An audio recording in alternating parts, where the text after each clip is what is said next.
Evangelho segundo Marcos, capítulo 3, versículos 13 ao 35. Marcos, capítulo 3, versículos 13 ao 35.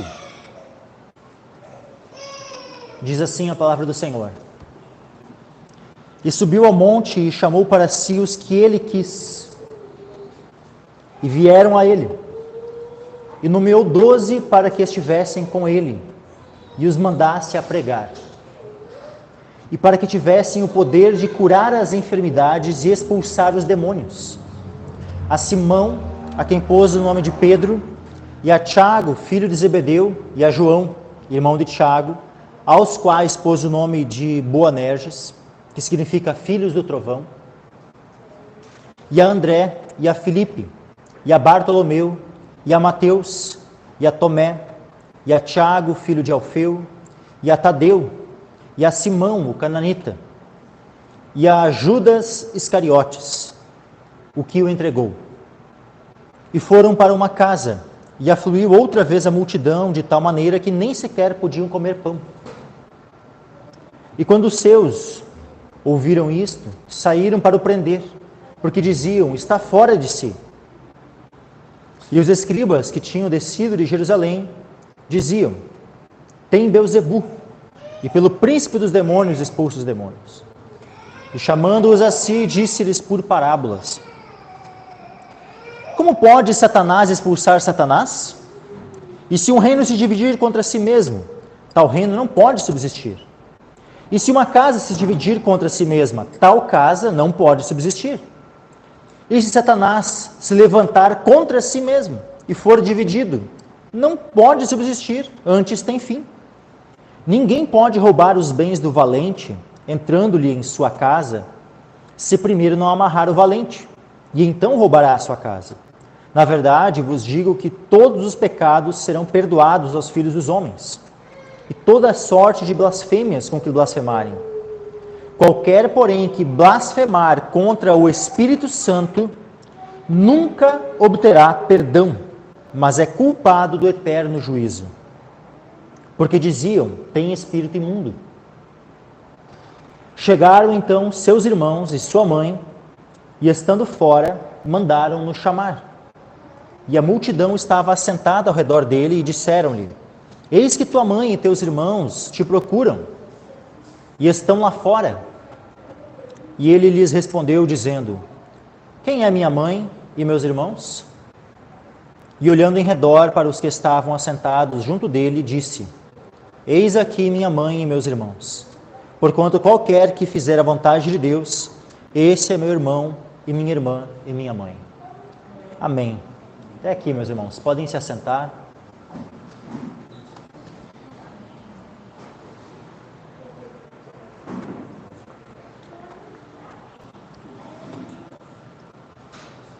Então nós vemos aqui em Marcos capítulo 3, versículo 13, diz assim, subiu ao monte e chamou para si os que ele quis e vieram a ele. Esse aqui é o momento onde o Senhor ele escolhe, chama aqueles 12, que passam a ser chamados também de apóstolos. 12 discípulos não eram os únicos discípulos. Jesus tinha ali muitos discípulos, mas ele, dentre esses vários discípulos, ele separa 12.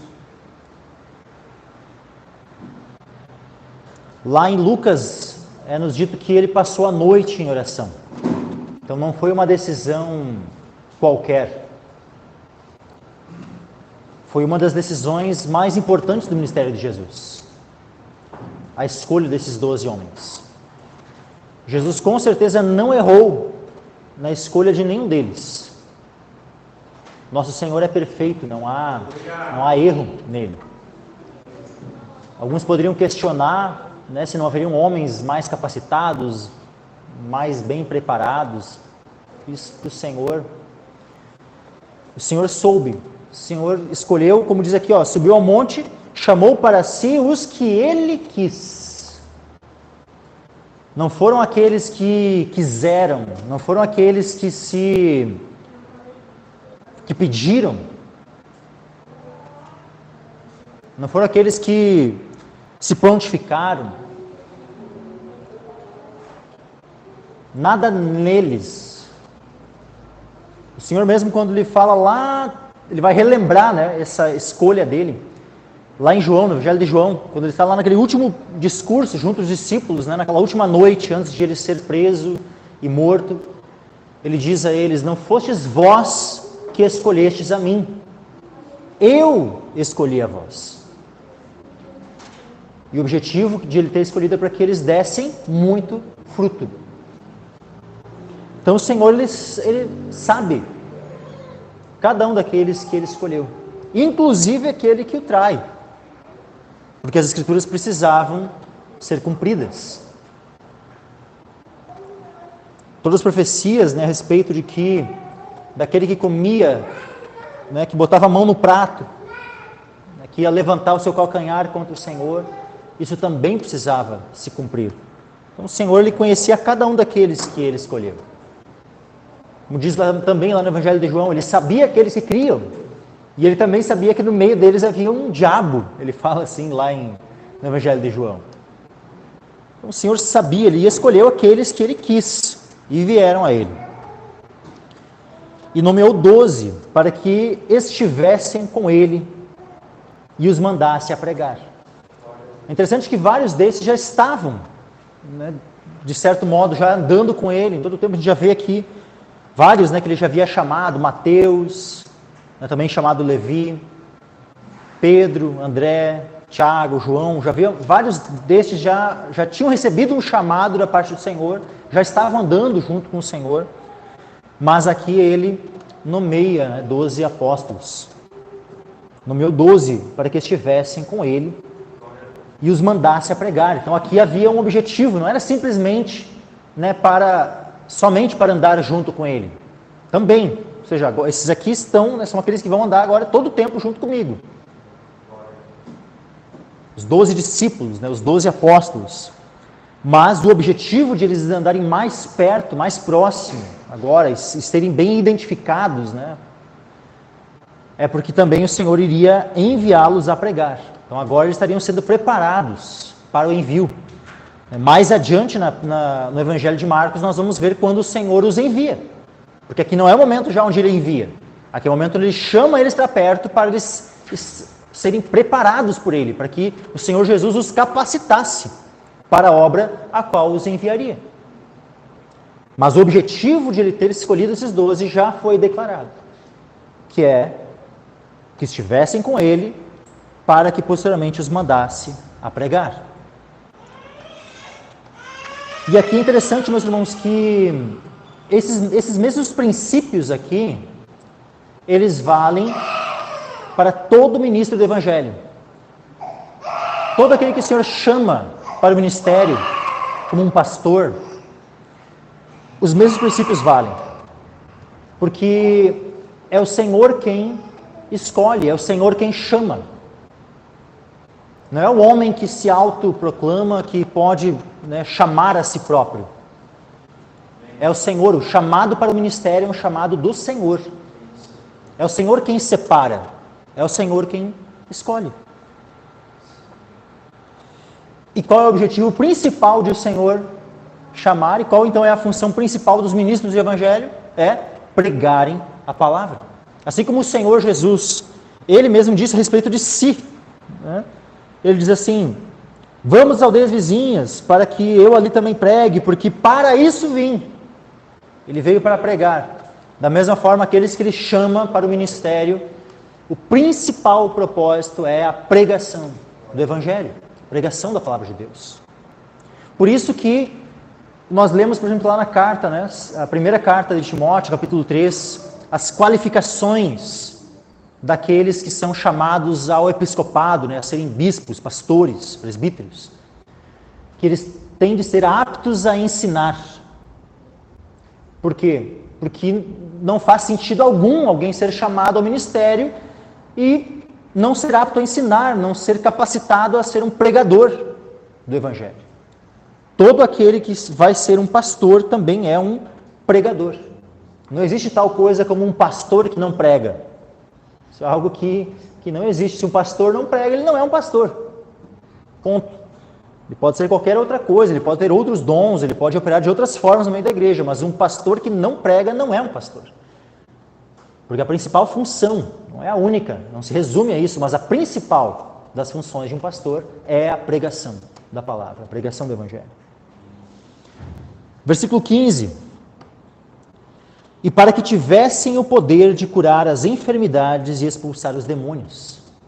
Veja, o Senhor chama eles para que estivessem com ele, para que os mandasse a pregar, mas é interessante que aquilo que era característica daquilo que o Senhor estava fazendo, né? O Senhor estava pregando, o Senhor estava curando os enfermos, o Senhor estava expulsando os demônios, e a mesma coisa esses homens iam fazer. Eles iam pregar a palavra, vejam que está aqui em primeiro, a pregação, mas na sequência, para que tivessem o poder de curar as enfermidades e expulsar os demônios. E aí, meus irmãos, esse aspecto de curar enfermidades, expulsar demônios, ou mesmo a pregação da palavra de Deus, do Evangelho, é algo que está restrito somente a pastores? Somente pastores podem pregar, somente pastores podem curar ou expulsar demônios? Isso está à disposição, meus irmãos, daqueles que creem. No final do Evangelho de Marcos, nós temos uma passagem muito tremenda. Capítulo 16, versículo 15 e em diante. Versículo 15 ao 18. Olha só que tremendo isso aqui. Marcos 16, versículo 15 ao 18. Diz assim, ó, e disse-lhes, ide por todo o mundo, pregai o evangelho a toda criatura. Essa palavra, meus irmãos, é para todos nós. Todos nós. Afinal, Jesus ele disse assim, ó, que não muito depois daqueles dias, né, ou seja, quando Jesus ele morreu, ressuscitou, estava ali com os discípulos, e antes de ele subir aos céus, ele disse que não muito depois daqueles dias, eles seriam batizados no Espírito Santo. Eles seriam revestidos de poder, para que fossem suas testemunhas, tanto em Jerusalém, na Judéia, Samaria e até os confins da terra. Quando o Senhor promete isso, na verdade ele renova, né? Ele só reforça a promessa. Eles já tinham ouvido antes sobre aquela promessa. Desde lá de João o Batista, eles já tinham ouvido a promessa. Que Jesus era aquele que batizaria com o Espírito Santo. E aí quando eles estão ali e ouvem novamente essa promessa, né? E são chamados a permanecerem em Jerusalém, e eles permanecem, e eles então, 10 dias após, no dia de Pentecostes, eles são revestidos de poder. Quem é revestido de poder naquele dia? Somente os 12? Ou os 11, né? Porque Judas já tinha tirado a própria vida. Somente os 11 são revestidos de poder, ou todos que estavam reunidos são revestidos de poder? Todos, meus irmãos. Por quê? Porque todos deveriam ser testemunhas. Veja que não ficou ninguém de fora. Todos aqueles que estavam reunidos naquele local, todos foram revestidos. Porque é um chamado, esse ide, é para todos. O propósito do batismo no Espírito Santo é para alcançar a todos, não só alguns selecionados. Todos devem almejar o batismo no Espírito Santo, porque todos são chamados a ir por todo mundo pregar o Evangelho a toda criatura. E aí, olha só, quem crer e for batizado será salvo, mas quem não crer será condenado. Quem crer é batizado, se torna um discípulo do Senhor, pela fé. Quando crê no Evangelho e é salvo. Nesse momento, temos aí um discípulo do Senhor. Agora, olha o 17. Esses sinais seguirão aos que crerem. Não é dito assim, esses sinais seguirão os apóstolos. Não está escrito assim. Recém nós vimos o verbo crer no versículo 16. Quem crer e for batizado, dando a entender, todos os que creem devem ser batizados. E na sequência, estes sinais seguirão aos que crerem. Ou seja, esses sinais eles estão à disposição também de todos. Assim como o chamado para pregar o Evangelho é para todos, assim como a obediência, de sermos batizados é para todos. Todos os que são chamados devem crer, e esses sinais seguirão os que crerem. Em meu nome expulsarão os demônios, falarão novas línguas, pegarão na serpente, se beberem alguma coisa mortífera não lhes fará dano algum, e porão as mãos sobre os enfermos e sararão. Glória a Deus. Então vejam que o Senhor tinha dado poder aos apóstolos para curarem enfermidades, para expulsarem os demônios e para que eles pregassem o Evangelho, pregassem a palavra do Senhor. Nomeou 12 para que estivessem com ele e os mandasse a pregar, para que tivessem o poder de curar as enfermidades e expulsar os demônios. A mesma coisa que no final do Evangelho nos é mostrado que está à disposição de todos os que creem. Todos os que creem. Então, se nós cremos, nós podemos ser capacitados pelo Senhor a falar novas línguas, a impor as mãos sobre enfermos e eles sararem, a expulsarmos demônios pelo poder e autoridade do nome de Jesus. Então isso está, meus irmãos, à nossa disposição. Vejam que primeiro nós vemos somente o Senhor Jesus, agora ele chama 12. Posteriormente, todos que estavam reunidos lá foram cheios, revestidos do Espírito Santo. E isso vai crescendo e está à disposição de toda a igreja do Senhor.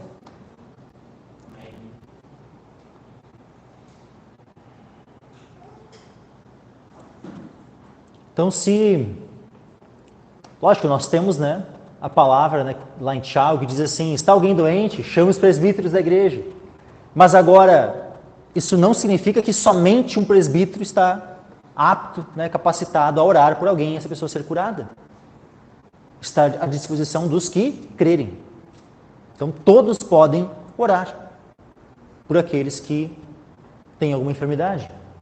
Se tiver alguém, se algum dia, algum de vocês, meus irmãos, se depararem com alguém endemoniado, não precisa, assim, necessariamente, até pode chamar o pastor, mas agora, não precisa necessariamente, o que eu vou fazer agora? Vou ter que chamar o pastor. Não, peraí. Lembra que, no nome de Jesus, não é o pastor que tem poder.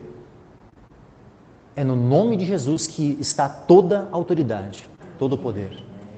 E não que o nome de Jesus seja uma palavra mágica. A gente já viu que pelo menos umas 2, 3 vezes já, os filhos de Seva lá que tentaram, expulsar um demônio lá em nome de Jesus.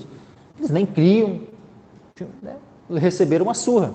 Agora, qual é o ponto, meus irmãos? Nós precisamos simplesmente o quê? Crer. Precisamos ser crentes verdadeiros. Crentes genuínos. No próprio Evangelho de Marcos, a gente vai ver mais adiante ali que tem um homem que não seguia junto com eles e que expulsava demônios no nome de Jesus. Ou seja, isso para deixar bem claro que não é algo restrito somente aos apóstolos, é algo que está disponível a todos que creem. Então, se nós cremos no nome de Jesus, se nós cremos que esse nome tem poder, que o nosso Senhor ele é poderoso e todos os principados, potestades, todos têm que se prostrar diante dele e obedecê-lo, então nós estamos sim aptos para ordenar aos demônios e eles têm que obedecer. Eles têm que sair. Versículo 16. A Simão, então aqui descreve os nomes daqueles que ele chama. A Simão, a quem pôs o nome de Pedro, e a Tiago, filho de Zebedeu, e a João, irmão de Tiago, aos quais pôs o nome de Boanerges, que significa filhos do trovão. É interessante que aqui nós vemos uma diferença. Os únicos que são mencionados, como a Simão, a quem pôs o nome de Pedro, Tiago, filho de Zebedeu, e João, irmão de Tiago, aos quais pôs o nome de Boanerges, que significa filhos do trovão. Então vejam que somente esses 3 é dito que ele deu um outro nome. A quem pôs o nome, aos quais pôs o nome. Somente a esses 3 é dito. Porque esses 3 de fato seriam aquele círculo mais íntimo. Dentre os 12, meus irmãos, esses 12, todos os 12 foram chamados para estar junto com o Senhor, para que estivessem, como diz no 14, nomeou 12 para que estivessem com Ele, para que passassem a andar junto com Ele. Os 12. Só que dentre esses 12, esses 3 havia uma intimidade maior. Haviam circunstâncias onde apenas esses 3 estavam presentes. Vamos citar algumas delas. Quando ele ressuscita aquela menina, filha de Jairo, quem é que entra junto com o Senhor? naquele local onde ele ressuscita aquela menina? Somente Pedro, Tiago e João. Quando o Senhor ele vai e ele sobe ao monte e aparecem ali Moisés, aparece ali Elias, e ele é transfigurado, quem é aqueles que ele chamou para estar? Quem é aqueles que ele chamou para estar junto dele? Esses três. Pedro, Tiago e João. Quando, no dia em que ele vai ser preso, e ele vai lá no Getsêmani orar, ele vai com os 12 lá, mas ele vai e chama os três, a Pedro, a Tiago e a João, junto de si, os separa e os traz para mais perto. Por mais que ele, mesmo assim, vão lá, tá os 12 ali, ele chama 3 deles, Pedro, Tiago e João, para mais perto, fala para eles orarem junto com ele, ou seja, aqueles para quem Jesus pede que estivessem velando junto com ele, orando, intercedendo, é para esses 3, não é para os 12 que ele pede, é para esses 3. E mesmo assim, né, ele vai, ainda se distancia um pouquinho mais, ora lá, a sós, quando ele volta, está lá Pedro e os outros dormindo. Então esse círculo de fato era um círculo mais íntimo, mais próximo do Senhor. Por isso, né, que há também essa diferença aqui, né, onde o Senhor ele muda o nome desses 3. Versículo 18. E a André, e a Filipe, e a Bartolomeu. Esse Bartolomeu, meus irmãos, é o mesmo Natanael. A gente lê o Evangelho de João, né, a gente vê ali aquela situação ali com Natanael, aquele que fala assim, né, pode vir alguma coisa boa de Nazaré. É o mesmo Bartolomeu aqui, né? E aí, quando, né, ele está diante do Senhor, o Senhor revela, né, ali para ele, eu te vi quando estava debaixo da figueira, né, ele, tu és o rei de Israel, tu és o filho de Deus, né? Aí, porque eu te disse que eu te vi debaixo da figueira, tu crê? Coisas muito maiores do que essas tu verás. E então, Filipe, Bartolomeu, Mateus, né? É interessante, olha só, Mateus, né? Tanto em Marcos como em Lucas, está só assim, Mateus. Mas no Evangelho de Mateus, onde tem ali a descrição do chamado dos 12, tá Mateus, o publicano. É interessante que Mateus, né, ele a respeito de si, né, ele menciona ali, Mateus, o publicano. Né? Então, ou seja, né, o Senhor chamou, né, ele dentre os publicanos, ou seja, aquele que era considerado o pior, né, da nação de Israel. Né? E a gente vê então, né, e outra, Lucas, o evangelista Lucas, ele descreve que Mateus ele deu um grande banquete.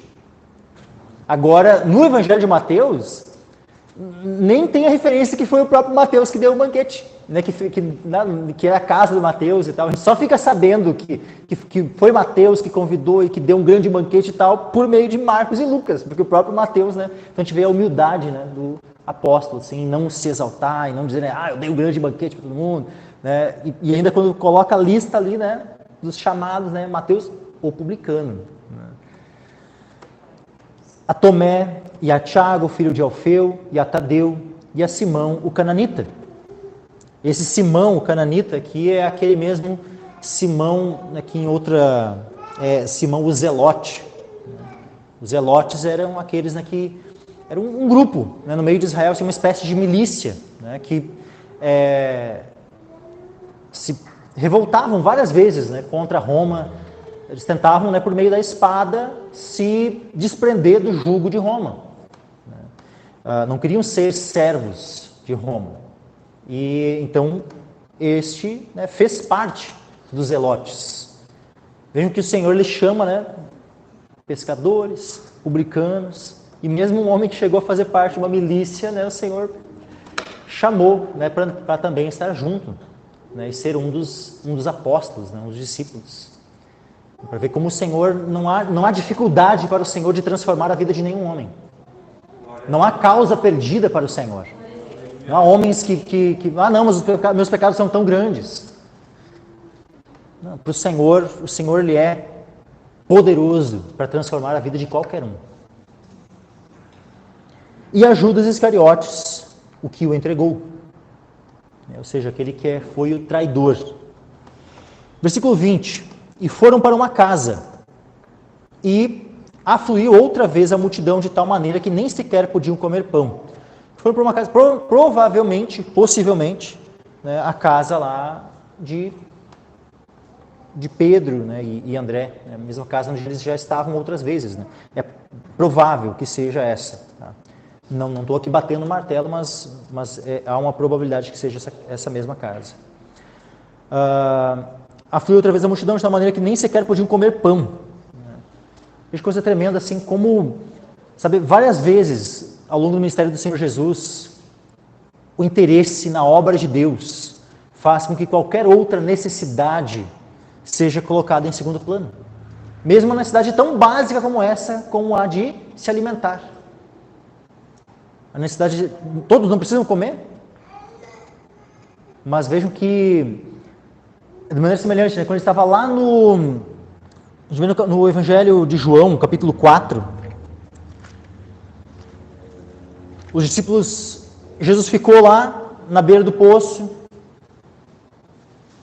aí vem aquela mulher samaritana, ele pede, né, de beber a ela, aí tem todo aquele diálogo, né, com aquela mulher, e os discípulos não estavam ali, por quê? Porque eles tinham ido até a cidade para comprar comida. Quando eles voltam, né, olha só, Evangelho de João, capítulo 4, e versículo 31. João 4, versículo 31.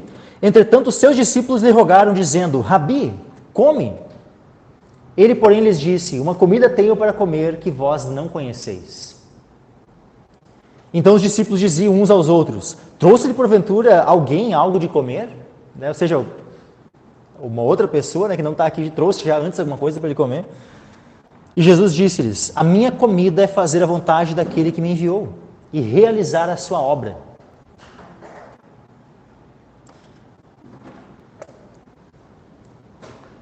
Sabe, que possa haver, meus irmãos, no coração de cada um de nós essa mesma disposição que havia no coração de Jesus. Que se tivermos, sabe, que em dado momento, até mesmo assim, estarmos tão detidos, sabe, e preocupados com a obra do Senhor, com o bem das almas dos homens, que em dado momento, lógico, não vai parar de comer, vai morrer de fome, não é esse o ponto, mas sabe, se tu tiver que não comer para fazer a obra do Senhor, então não coma. Que não seja a comida, que não seja, não, mas eu tenho que ter o meu horário da refeição aqui, que é tal, não, peraí. Tem situações onde pouco importa se a gente vai comer ou não, que façamos a obra do Senhor. Que a nossa comida, da mesma forma como o Senhor disse, né, eu tenho uma comida que vós não conheceis, mas que não sejam, que o Senhor não diga o mesmo a respeito de nós. Que nós não conhecemos essa comida. Pelo contrário, que assim como o Senhor Jesus comia dessa comida, que era fazer a obra do seu Pai, que nós venhamos a ter conhecimento desse tipo de comida. De fazer a obra de Deus. De nos preocuparmos mais com a obra de Deus do que com a nossa própria subsistência. Não é dito, Jesus não fala lá em Mateus capítulo 6, no Sermão do Monte, buscar em primeiro o reino de Deus e a sua justiça.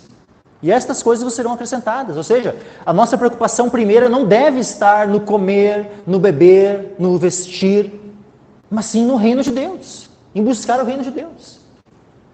Essas demais coisas vão ser acrescentadas. Ou Jesus morreu de fome? Jesus não morreu de fome, né? Mas ele ficou em alguns momentos, em algumas circunstâncias, ele não comeu porque ele estava mais interessado em fazer a obra de Deus.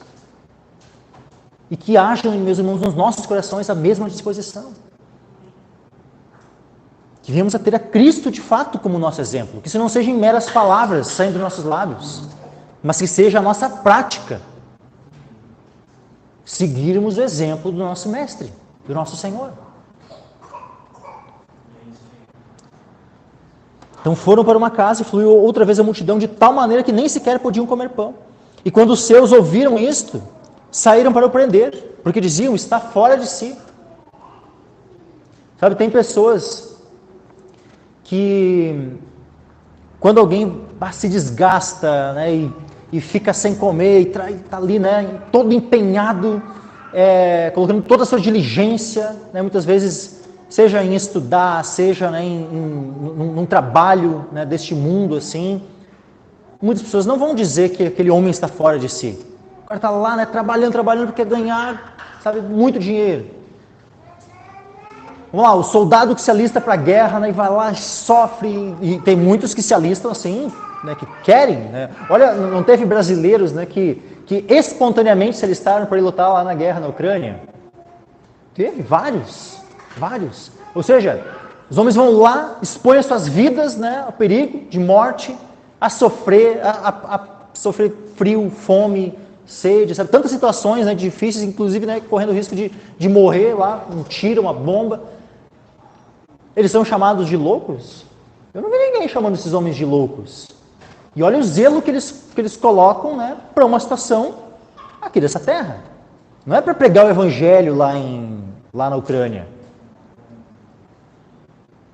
Aí outros, né, colocam todo o seu empenho, seu esforço, né, para construir riquezas. Aí os caras vão lá, né, tem outros, né, que querem passar num concurso, né, muito, tipo assim, um concurso para juiz, concurso para delegado da Polícia Federal, concurso para auditor da Receita Federal. E aí ficam lá, né, estudando 10 horas por dia, 12 horas por dia e tal. Normalmente ninguém chama uma pessoa assim de louca, de que está fora de si. Mas agora pega alguém que está dedicado ao Senhor Jesus, que está ali completamente empenhado, sabe, diligente com as coisas do reino de Deus, que muitas vezes se esquece das coisas básicas da vida, assim, porque está focado no céu. Seus pensamentos não estão aqui na terra, estão nos céus. Ah, não, esse cara é louco, esse cara está fora de si, é um fanático. Não é isso que normalmente se diz? Para as coisas deste mundo, tá ok. Né? Arriscar a vida, né? Tudo. Agora, para as coisas do alto, aí está fora de si. E vejam aqui, assim como falaram isso a respeito de Cristo, vão falar isso a nosso respeito, se nós de fato formos diligentes, empenhados. E que nós não venhamos a estranhar, que não venhamos a ficar ofendidos. Se alguém nos chamar de louco, já falaram que o Senhor Jesus também estava fora de si. Então, se nós bebermos do mesmo cálice do nosso Mestre, que isso venha a nos trazer alegria. Que venhamos a nos alegrar, porque, olha só, falaram que eu estou fora de si, falaram a mesma coisa do meu Senhor, que ele estava fora de si. Quando os seus, vejam, os seus, não eram nem os estranhos, eram os seus, sei lá, amigos, parentes, eram os próximos.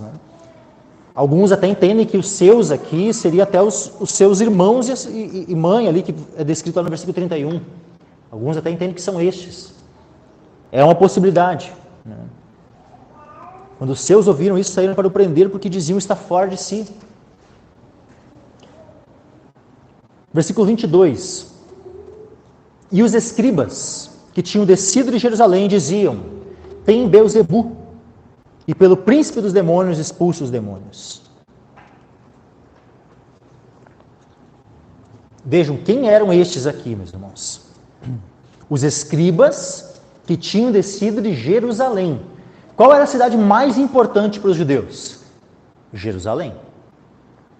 Então aqui não era qualquer escriba, meus irmãos. Eram os escribas de Jerusalém, ou seja, eram as maiores autoridades da época. Eram os caras que mais tinham, vamos dizer assim, na visão do povo judeu, os que mais tinham conhecimento, os que mais tinham discernimento das coisas, estavam ali. E aí eles bateram o martelo. Os escribas que tinham descido de Jerusalém diziam: tem Beelzebu, e pelo príncipe dos demônios expulsa os demônios.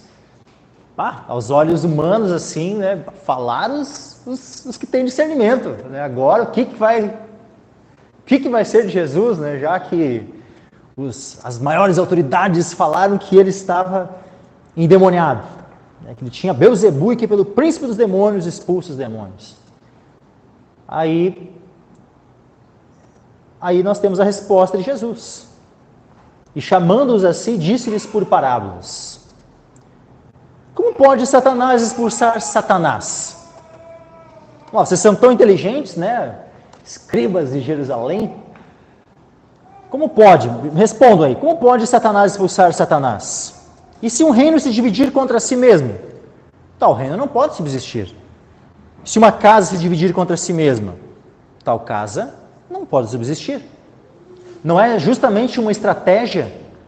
A estratégia, vamos dizer, quando o inimigo quer conquistar outro, não é dividir para conquistar? Muitas vezes não é promover, né, uma divisão interna para enfraquecer o inimigo e dessa forma ficar mais fácil a conquista? Isso já é muito antigo. Muito antigo se usa dessa estratégia. Do dividir, né, o oponente para facilitar a conquista. Então, por isso, uma casa dividida não pode subsistir.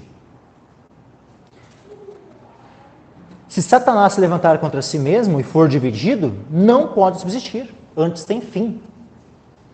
E, meus irmãos, esse princípio é algo que nós precisamos estar atentos. Porque quando Jesus fala isso, né, se Satanás se levantar contra si mesmo e for dividido, não pode subsistir, antes tem fim. O que ele está demonstrando? Que o reino de Satanás não está dividido. E que a própria lógica que eles estavam tentando utilizar, que Jesus estava ali possesso por Beelzebu e expulsando os demônios, ou seja, estaria dividido, né, lutando contra si mesmo. É algo que não tinha lógica nenhuma. Porque Satanás não faz sentido algum ele se dividir contra si mesmo, lutar contra si. Satanás tem um propósito único, é lutar contra Deus e contra os homens. Ele quer fazer o possível que estiver dentro, né, do seu alcance, né, para frear, né, a obra de Deus.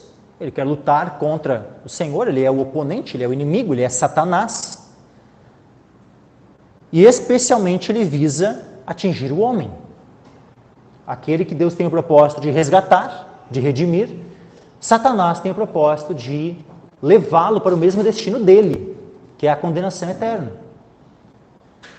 Então, Satanás, nesse propósito, ele não tem divisão alguma, não tem parte dos demônios querendo levar os homens à condenação e outra parte dos demônios, né, querendo que os homens sejam libertos e que... Não existe isso. O reino das trevas é um reino unificado, com um único propósito. E eles não estão divididos. Eles podem colocar os homens em divisão uns contra os outros.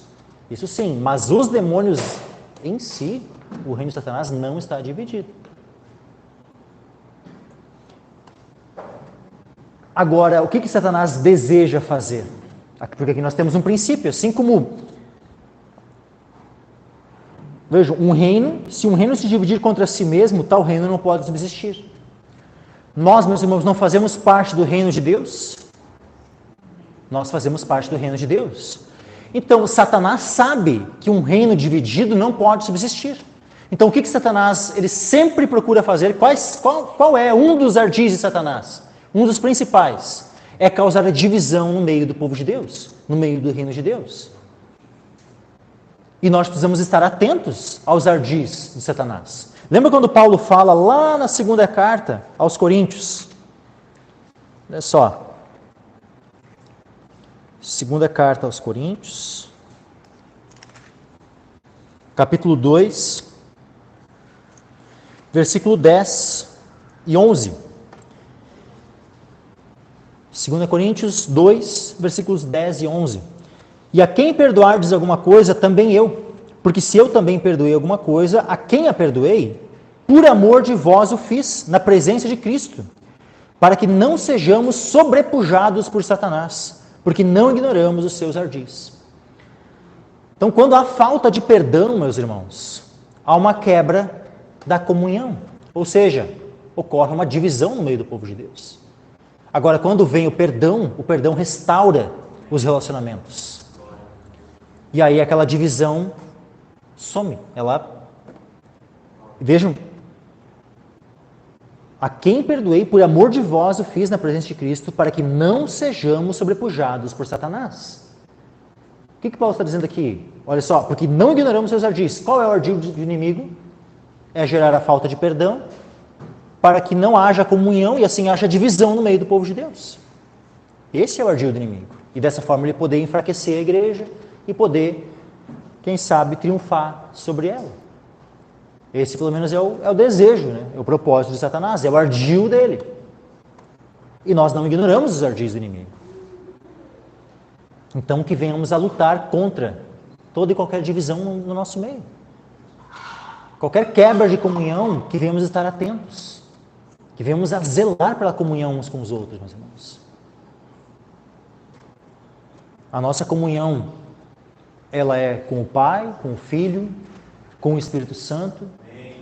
Nós vemos, menção à comunhão com o Pai e o Filho lá na primeira carta de João. Nós vemos a menção à comunhão, com o Espírito Santo.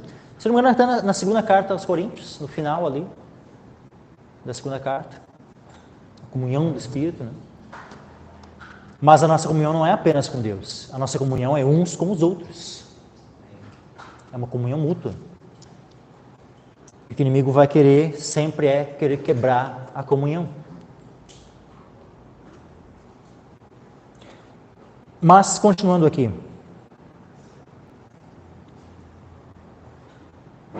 Versículo 27. Ninguém pode roubar os bens do valente, entrando-lhe em sua casa, se primeiro não amarrar o valente, e então roubará a sua casa. Ninguém pode roubar os bens do valente, entrando-lhe em sua casa, se primeiro não amarrar o valente, e então roubará a sua casa. Quem é o valente que estava, que era mais forte do que o outro, que amarrou e que então roubou os bens da sua casa? Nessa comparação, vejam que Jesus ele fala por parábolas. O que são parábolas? Parábolas são comparações. Então a parábola tem esse significado, é um ensino por meio de comparações. Isso é uma parábola. E nessa parábola aqui, ninguém pode roubar os bens do valente. Quem é esse valente primeiro aqui mencionado no versículo 27? É Satanás. Satanás é esse valente aqui. Ninguém pode roubar os bens do valente, entrando-lhe em sua casa, se primeiro não amarrar o valente. Então o valente, esse Satanás, precisa ser amarrado primeiro. E então roubará a sua casa. E é o que Jesus estava fazendo quando Jesus estava expulsando os demônios, quando Jesus estava libertando as pessoas da possessão demoníaca. Jesus está ali amarrando o valente e saqueando a sua casa. Ou seja, aquelas almas que Satanás tinha cativas em sua possessão, ou seja, que ele possuía, por isso possessão demoníaca, esses bens, ou seja, essas almas, ele não possuía mais, uma vez que Jesus as libertava. E é daqui que, por exemplo, que o pessoal tira, o tá amarrado, e tal, vem dessa, de Jesus amarrando o valente e tal. Só que assim, Jesus está contando uma parábola. Ele não está dizendo que nós deveríamos usar da expressão, tá amarrado e tal com demônios. Não é esse o ponto. Então, Jesus está comparando, assim como um homem, que vai entrar na casa de um homem valente para saquear a sua casa, ele precisa primeiro amarrar o valente, para daí então poder saquear a sua casa. Jesus estava ali neutralizando o poder do inimigo e resgatando as almas que estavam em sua posse, que estavam cativas por ele. Esse é o significado. Não tem a ver aqui com o ensino de que tem que ficar dizendo, a expressão está amarrado em situações. Tem alguém endemoniado que não precisa dizer está amarrado. É só mandar embora em nome de Jesus. Deu. Daí começa todo um showzinho, primeiro, está amarrado, aí fica ali, e tal, fazendo coisa. Aí depois, fica fazendo um monte de, até meia hora depois de muito show, assim, daí a pessoa se liberta. A gente vê isso, Jesus fazendo dessa forma. A gente vê alguma vez Jesus proferindo essa expressão, eu te amarro, está amarrado, alguma coisa do tipo. A gente vê Jesus fazendo isso. Nem um momento. Toda vez, o que Jesus faz? Ele só dá uma ordem. Sai. Ele só manda embora. Ponto. E é o que nós devemos fazer se nos depararmos com alguém endemoniado, é isso.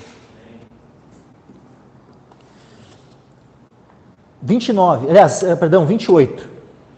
Versículo 28. Na verdade vos digo que todos os pecados serão perdoados aos filhos dos homens, e toda sorte de blasfêmias com que blasfemarem. Qualquer, porém, que blasfemar contra o Espírito Santo nunca obterá perdão, mas é culpado do eterno juízo. Meus irmãos, essa palavra aqui é uma palavra que assim tem, ao longo das épocas, tem gerado muito temor no coração dos crentes. Quantos já se depararam com essa palavra e ficaram se perguntando, se questionando se não teriam blasfemado contra o Espírito Santo, se teriam cometido esse pecado imperdoável.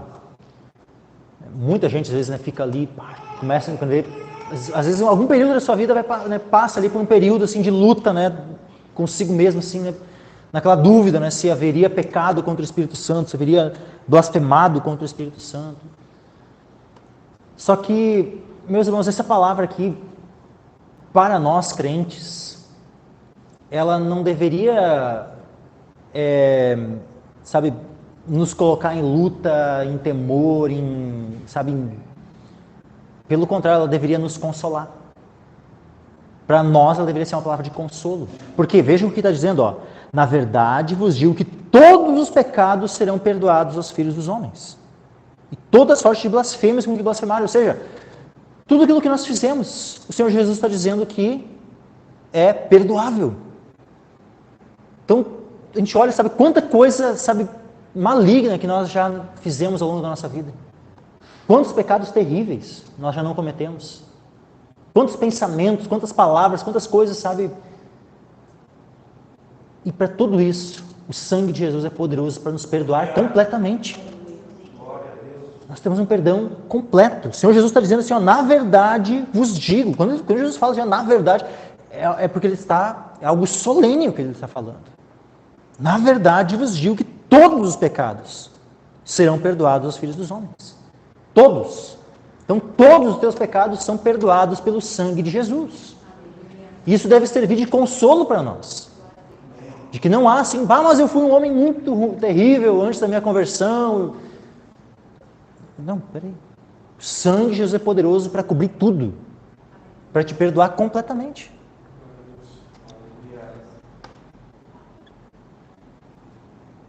Inclusive, era só toda sorte de blasfêmias com que blasfemarem.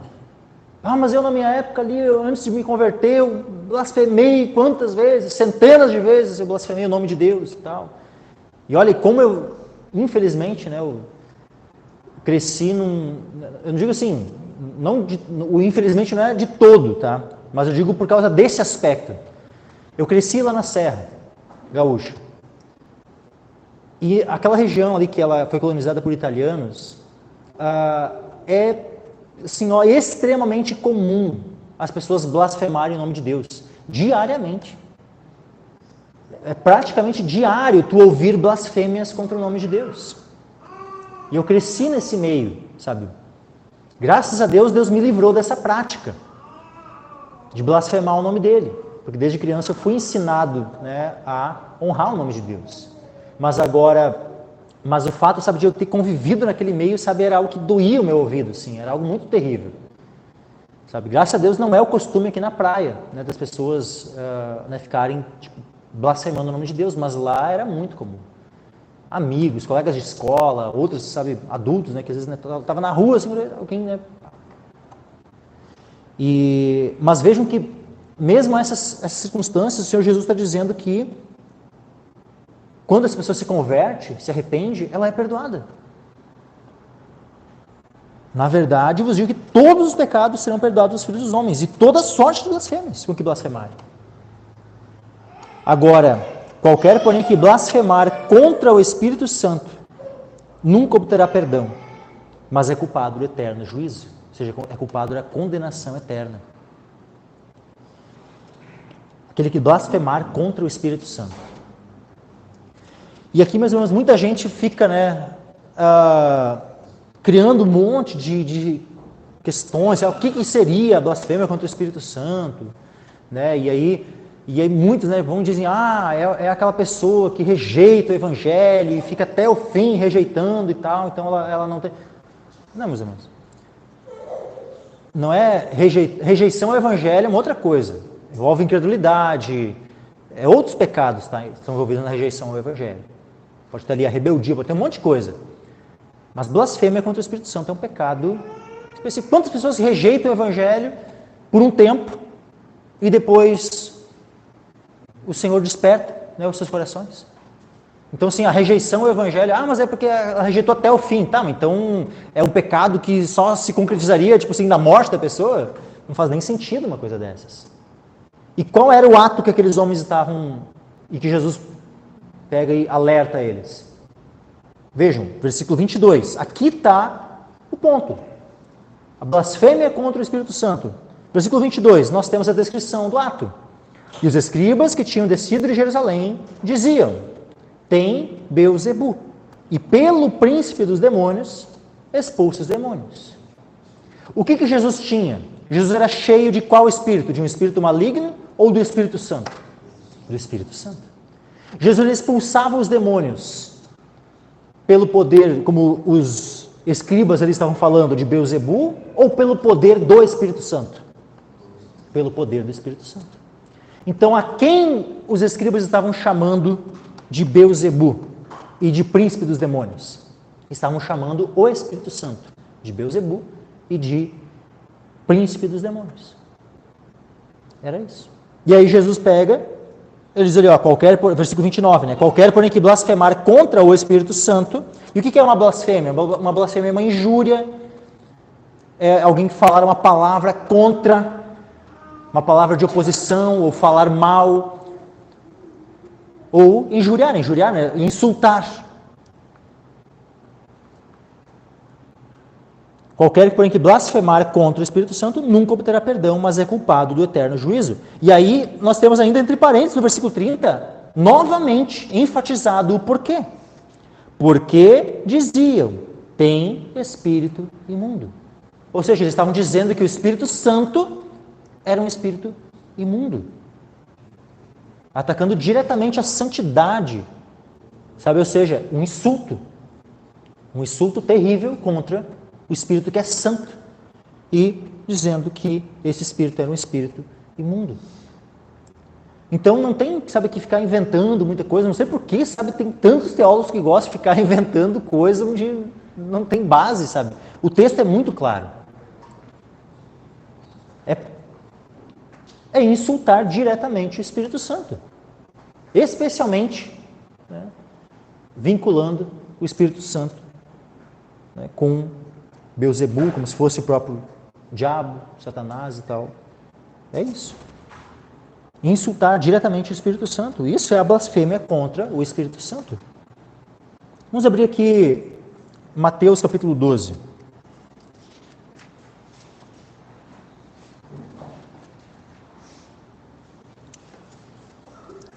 Mateus 12, versículo 31. Portanto, eu vos digo, todo pecado e blasfêmia se perdoará aos homens, mas a blasfêmia contra o Espírito não será perdoada aos homens. Mateus 12, 32. E se qualquer disser alguma palavra, olha só, se qualquer disser alguma palavra contra o Filho do Homem, que é Jesus Cristo, ser-lhe-á perdoado. Mas se alguém falar contra o Espírito Santo, não lhe será perdoado nem neste século, nem no futuro. Precisa de ser mais claro que isso. Sabe, Jesus, ele por acaso falou aqui palavras muito obscuras, difíceis de entender? Ou Jesus foi claro no que significa blasfêmia contra o Espírito Santo? Alguém achou difícil? Alguém achou difícil? Levanta a mão aí que a gente tenta explicar de novo. Todo mundo entendeu então, né? Glória a Deus. É simples. Tem gente que gosta de complicar as coisas, mas é simples. Vamos abrir aqui, lá em Hebreus, tá? E é interessante que até quando os irmãos estiverem lendo o livro de Hebreus, vai ficar um pouco mais fácil também de entender o próprio livro de Hebreus, que não é um livro tão fácil assim de interpretar. Mas Hebreus capítulo 6, vai falar aqui, meus irmãos, de um tipo de pecado, né, de uma situação aqui onde uma pessoa ela não pode mais ser renovada para arrependimento. Ou seja, ela não tem mais perdão.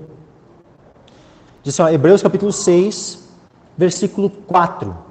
Olha só, porque é impossível que os que já uma vez foram iluminados e provaram o dom celestial e se tornaram participantes do Espírito Santo. O que está falando aqui, meus irmãos? De pessoas que... Pensa, alguém que teve a sua mente, seu coração iluminado, provou o dom celestial e se tornou participante do Espírito Santo, é alguém que foi regenerado. É alguém que nasceu de novo. Olha só, versículo 5, e provaram a boa palavra de Deus e os poderes do século futuro. Ou seja, tiveram prova, ou seja, eles, né, de fato provaram, tiveram experiência. Foram participantes de tudo isso. Só que diz assim, ó, e recaíram. Opa! Então essas pessoas que estavam de pé, estavam na graça, elas caíram da graça. Recaíram.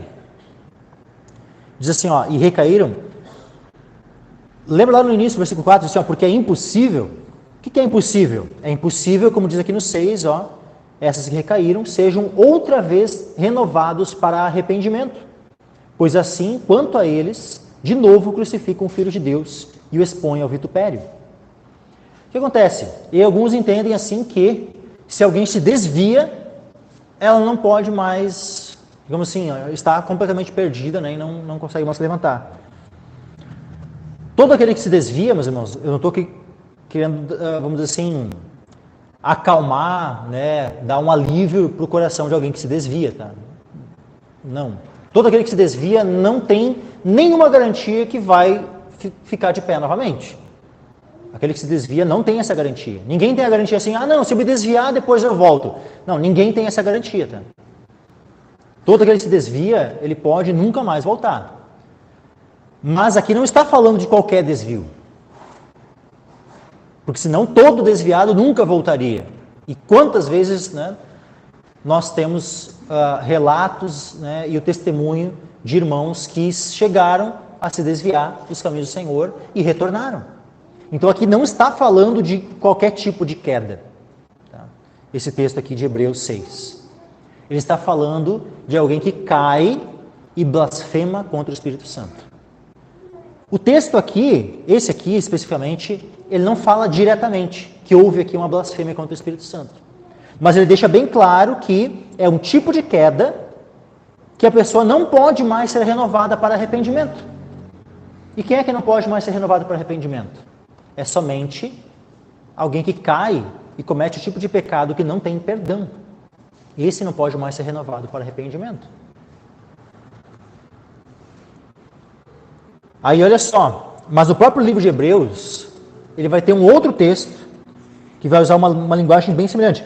Veja que aqui diz assim, ó, recair, ou seja, é impossível que sejam renovados para arrependimento, pois assim, quanto a eles, de novo, crucificaram o Filho de Deus e o expõem ao vitupério. Percebeu essa linguagem aqui? Agora, olhem lá em Hebreus capítulo 10 e versículo 26. Hebreus 10, versículo 26. Porque se pecarmos voluntariamente, depois de termos recebido o conhecimento da verdade, já não resta mais sacrifício pelos pecados, mas uma certa expectação horrível de juízo e ardor de fogo que há de devorar os adversários. Quebrantando alguém a lei de Moisés, morre sem misericórdia só pela palavra de 2 ou 3 testemunhas. De quanto maior castigo cuidais vós, será julgado merecedor aquele que pisar o Filho de Deus e tiver por profano o sangue da aliança com o qual foi santificado e fizer agravo ao Espírito da graça. Então vejam que aqui, meus irmãos, está falando do mesmo tipo de queda lá do capítulo 6, aqui em Hebreus. A gente está falando da mesma carta, é o mesmo contexto aqui, a carta aos Hebreus. Então ela está descrevendo tanto no capítulo 6 como no capítulo 10 o mesmo tipo de pecado. Um pecado que não tem mais, que o sangue de Cristo não vai mais cobrir. E não vai mais alcançar o perdão. Vejam, né, se pecarmos voluntariamente, depois de termos recebido o conhecimento da verdade, ou seja, volta lá, né? Assim como lá falava de pessoas que tinham nascido de novo, tinham conhecido, tinham sido participantes do Espírito Santo, tinham sido iluminadas. Aqui vai usar a expressão, né? Depois de termos recebido o conhecimento da verdade. E aí diz assim, ó, já não resta mais sacrifício pelos pecados. Lá em Hebreus 6 dizia, né? Que estavam crucificando novamente o Filho de Deus e o expondo ao vitupério. Veio o expondo ao vitupério. O que é isso? Aqui vai usar a linguagem. De quanto maior castigo julgais vós, será julgado o merecedor aquele que pisar o Filho de Deus. É o mesmo que lá no outro texto diz o expor ao vitupério e crucificar novamente o Filho de Deus. Quando Cristo foi crucificado, ele não foi pisado pelos homens? Então aqui está justamente trazendo essa, é a mesma verdade do capítulo 6 e aqui do capítulo 10. Só que vejam que, aqui diz assim, ó, Que é uma linha que fala de pisar o Filho de Deus, ter por profano o sangue da aliança com que foi santificado, e finaliza dizendo assim, ó, e fizer agravo ao Espírito da graça. Esse termo agravo, meus irmãos, ele pode ser traduzido como insulto. E fizeram insulto ao Espírito da graça. Ou seja, esse fazer agravo, esse insultar o Espírito da graça é blasfemar contra ele. E quem é o Espírito da graça? É o Espírito Santo, meus irmãos. Então, vejam que em Hebreus 6 e em Hebreus 10, que está falando do mesmo tipo de pecado, e um tipo de pecado que o sangue de Cristo não cobre, é um pecado específico. É aquele que cai, e ele cai de tal forma, ele se opõe de tal maneira ao Evangelho, que ele chega ao ponto de blasfemar contra o Espírito Santo. E eu creio que com certeza quem o conduz a isso, certamente é Satanás. Sabe, essa pessoa, ela é...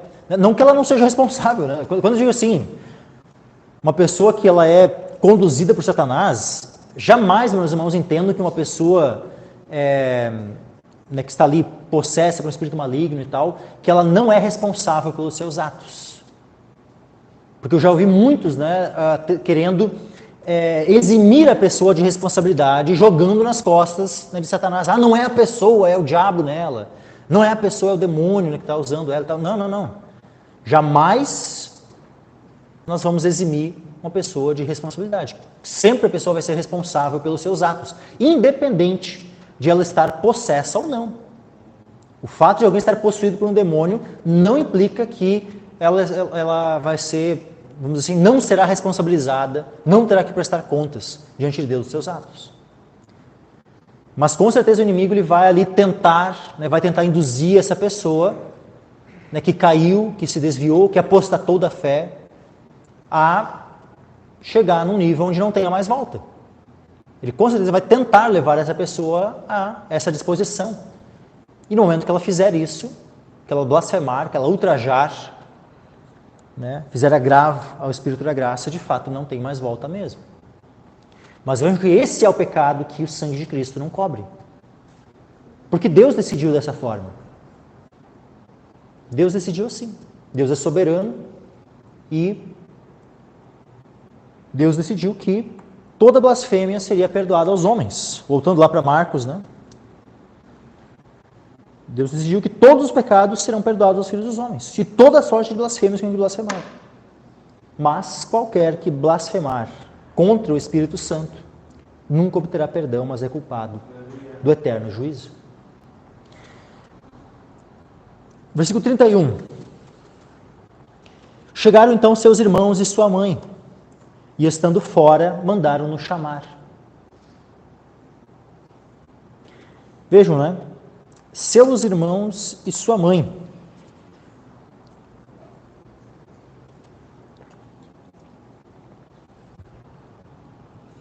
Nós temos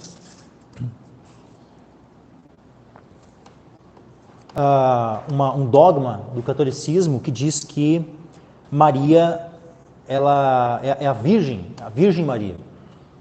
Só que quando no catolicismo se usa a expressão Virgem Maria, não está se fazendo referência ao fato de ela ter concebido a Cristo e ter gerado a Cristo sendo virgem. Não é simplesmente a isso que no catolicismo se faz referência quando se fala da Virgem Maria, mas é porque se tem uma doutrina que é da perpétua virgindade de Maria, ou seja, de que ela teria permanecido para sempre virgem. Só que biblicamente isso não se sustenta. Nós temos aqui na Escritura, chegaram então seus irmãos e sua mãe. Opa, então Jesus tinha irmãos. E esses irmãos aqui não são primos, não são parentes mais distantes que foram chamados de irmãos. Não, eram irmãos mesmo.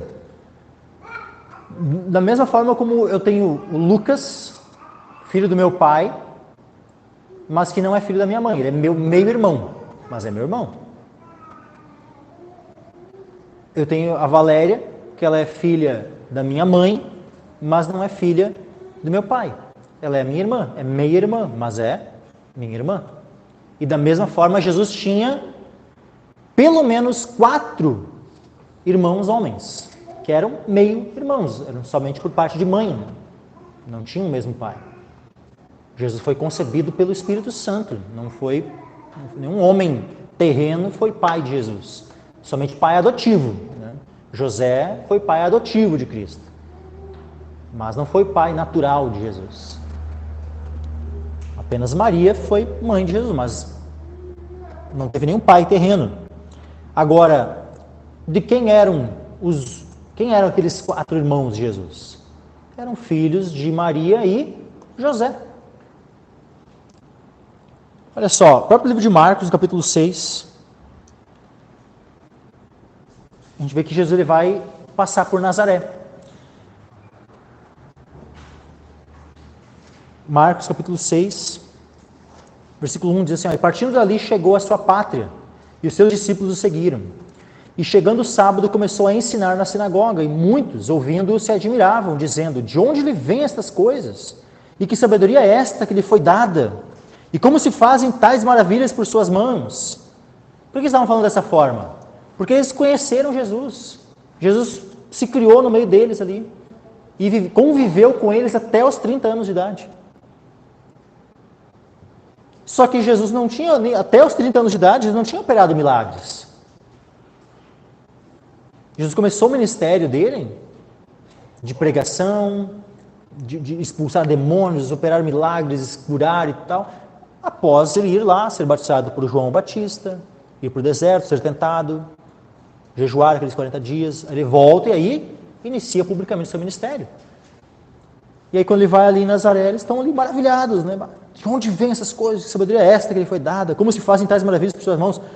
Aí olha só o 3. Não é este o carpinteiro, filho de Maria, e irmão de Tiago e de José e de Judas e de Simão? E não estão aqui conosco suas irmãs? E escandalizavam-se nele. Vejam que o texto é muito claro, né? Dá até nome aos irmãos dele. E depois, em todo o restante, né, da Escritura, a gente vai ver, né, especialmente Tiago, né, o irmão do Senhor. Várias vezes, sabe, Tiago ele é referido ali, né, o irmão do Senhor. Porque Tiago ele se tornou o líder da igreja de Jerusalém. Então, assim, né, Jesus tinha ali os seus irmãos naturais, né, por parte de mãe. Então, Maria, né, ela foi virgem até, enquanto Jesus foi concebido no ventre dela e até o momento do nascimento. Após aqueles 40 dias, né, que ela tinha que ficar após o parto, né, o período da purificação ali, após aquele período, José pôde ter relações com sua esposa. Ela era esposa de José, os dois puderam conhecer um ao outro e tiveram pelo menos 4 filhos homens e mais algumas filhas mulheres. Não é dito o nome delas ali, mas era no plural, não era só uma, eram pelo menos 2. Então eles tiveram, no mínimo, José e Maria tiveram pelo menos 6 filhos. No mínimo. Mas continuando aqui. Marcos 3, versículo 31. E chegaram então seus irmãos e sua mãe, e estando fora, mandaram-no chamar. Aqui, alguns entendem que seria, né, uma continuação lá do versículo 21, né? Quando os seus ouviram isso, saíram para o prender, porque diziam estar fora de si. Mas não necessariamente, tá? Aquele ali pode ser outros parentes, né, e conhecidos e tal, né, os seus, né, lá do versículo 21. Aqui pode ser uma outra situação separada também, tá? Versículo 31. Mas a questão é, estavam ali, né, mas havia uma certa oposição ao ministério de Jesus. Porque se eles estivessem ali para, vamos dizer assim, eles, né, estavam ali, tipo assim, alegres, até querendo ouvir, né, também o ensino do Senhor e tal, eles só iam entrar e sentar junto com os outros e ouvir. Mas não. Vejam que Jesus estava lá ensinando e eles estavam lá fora. E o que eles fizeram? Mandaram-no chamar. Então, o que mostra claramente que o objetivo deles não era ir lá e se juntar, né, àqueles que estavam ali para aprender.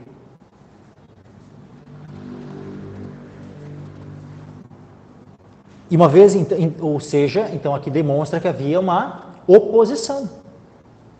Mesmo que não fosse o mesmo tipo de oposição lá dos escribas, né? Os escribas eram uma oposição no sentido de inimizade contra Cristo. Aqui, provavelmente, a oposição deles, né, era até movida, até, quem sabe, pelo próprio amor. Um amor natural, né? Um amor de família. Né? Se eram eles que estavam, né, pensando que Jesus estava fora de si, né, quem sabe, olha, tá aí sem comer, agora está andando por aí e tal, né, não tem nem onde repousar a cabeça, né, ele está fora de si. E aí, quem sabe, né, não, vamos, né, pedir para ele dar uma acalmada, né, tipo assim, nem Pedro, né, estava lá naquele momento, né, tipo, Jesus falando que ia ser crucificado, né, que ia ser, e aí Pedro, não, você tem compaixão de ti, né, e é onde Jesus diz, arreda Satanás, só pensa nas coisas dos homens. Pode ser que havia, sabe, esse sentimento, sabe, de compaixão por Cristo, quem sabe, no coração deles. Mas da mesma forma como Pedro, quando fala, tem compaixão de ti, Pedro estava se opondo à obra de Cristo, ao ministério de Cristo, os familiares de Cristo aqui também estavam se opondo. E Jesus, percebendo essa oposição, o que Jesus faz? Olha só, versículo 32, a multidão estava sentada ao redor dele, disseram-lhe, eis que tua mãe e teus irmãos te procuram, estão lá fora. Ou seja, para o que tu está fazendo, para a tua obra, para a pregação aí, vai lá atender os teus familiares. O que ele diz? Qual é a resposta de Cristo? Ele para o que ele está fazendo? Atendeu a mãe, os irmãos, era mais importante? Era a mãe de Jesus que ia nortear o ministério dele? Quando lá no primeiro milagre, né, ela diz assim, faltou vinho e tal. O que ele diz para ela? Mulher, que tenho eu contigo? Não é chegada a minha hora. Não é, ou seja, Jesus ele deixa bem claro que não seria a mãe dele que iria nortear o ministério dele. Nem o familiar dele iria pautar o ministério dele. E da mesma forma, nem servo de Deus vai permitir que a família venha pautar o seu ministério. É o Senhor Jesus é quem é o Senhor do ministério. Ninguém pode se opor a ele. Eis que a tua mãe e teus irmãos te procuram, estão lá fora. E ele lhes respondeu dizendo, quem é minha mãe e meus irmãos? E olhando em redor para os que estavam assentados junto dele, disse, eis aqui minha mãe e meus irmãos. Porquanto qualquer que fizer a vontade de Deus, este é meu irmão e minha irmã e minha mãe. Jesus ele diz que muitas vezes os inimigos serão os da própria casa. No Evangelho de João, no capítulo 7, é dito que os irmãos de Jesus não criam nele. Não vou nem aqui abrir aqui o texto, mas João capítulo 7 diz que nem os seus irmãos criam nele. Ou seja, Jesus ele sentiu a oposição na própria casa. Por um dado momento, porque depois, né, graças a Deus, a gente vê lá em Atos, no capítulo 1, nós vemos ali os discípulos, esses que ele escolheu, né, tirando Judas, que tinha tirado a própria vida, mas os outros, os 11, né, estavam ali, mais vários outros discípulos, mais a mãe de Jesus e os seus irmãos, estavam todos reunidos.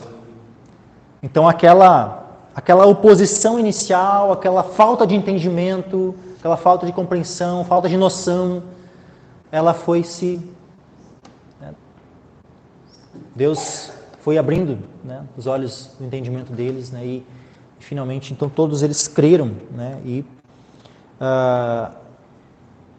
a Maria aqui é interessante, né, porque ela está ali junto com os irmãos. Em nenhum momento é dito que Maria não cria. Afinal, o milagre que ela não tinha como ela não crer, mas só é dito lá em João que os irmãos não criam. Mas Maria é interessante que várias circunstâncias onde aparece, sabe? Tanto lá quando ela leva Jesus para ser apresentado, né, ela e José, né, levam ele para ser apresentado consagrado, onde tem lá aquela profetisa, Ana, né, aquele outro Simeão, mais adiante, quando Jesus tem lá seus 12 anos e ele está lá discutindo com os doutores, né, e ensinando eles, e ela vai atrás dele e tal, ela, eu e teu pai estamos preocupados contigo, né, e Jesus, né, vocês não sabiam que me convinha, né, tratar dos negócios de meu pai, né, e em tudo isso, sabe, é dito que ela, tipo assim, guardava aquilo no coração dela, o que dá a entender que ela era alguém, sabe, tinha um perfil mais introspectivo, que falava pouco, não tinha, sabe, tanta... Né? Então é possível que nesse contexto aqui, onde ela vai junto com os irmãos, ela foi, tipo assim, mais levada, né, pelos irmãos, assim, não se opôs, né? Mas, independente, né, esses laços, meus irmãos, é interessante isso, né? Quando nós tivermos alguma oposição, mesmo que dos da nossa família, é interessante que os laços familiares, sabe, por mais preciosos que eles são, por mais preciosos que um laço familiar seja, mais precioso, ele é daqui. O laço que nós temos em Cristo, na família de Deus, é eterno. Aqueles familiares nossos, que são nossos parentes de sangue, que não se converterem ao Senhor, eles não vão estar conosco para sempre. Mas agora, todos os irmãos em Cristo estarão para sempre juntos. Por isso, esses laços, meus irmãos, são eternos. Que bom quando tanto a nossa família, né, de sangue, ela tanto os nossos parentes, nossa família, né, tanto, vamos dizer assim, são nossos familiares segundo a carne, e também são nossos parentes, né, filhos do mesmo Pai Celestial. É uma glória, é uma alegria quando isso acontece, mas nem sempre, nem toda família é assim. Infelizmente, existem famílias onde ocorre uma oposição ao Evangelho. E quando ocorre essa oposição, nós já sabemos do lado de quem nós devemos estar. É do lado do Senhor. Da mesma forma como Cristo, tem aqueles que infelizmente precisam dizer: quem é minha mãe? Quem são meus irmãos? E infelizmente só vão encontrar mãe, pais, irmãos na igreja do Senhor. Se infelizmente alguns de nós tivermos que, né, fazer esse tipo de declaração, que não tenhamos receio. O Senhor Jesus já precisou fazer esse tipo de declaração. Amém, meus irmãos? Por hoje é isso. Semana que vem, se Deus permitir, continuamos capítulo 4 em diante.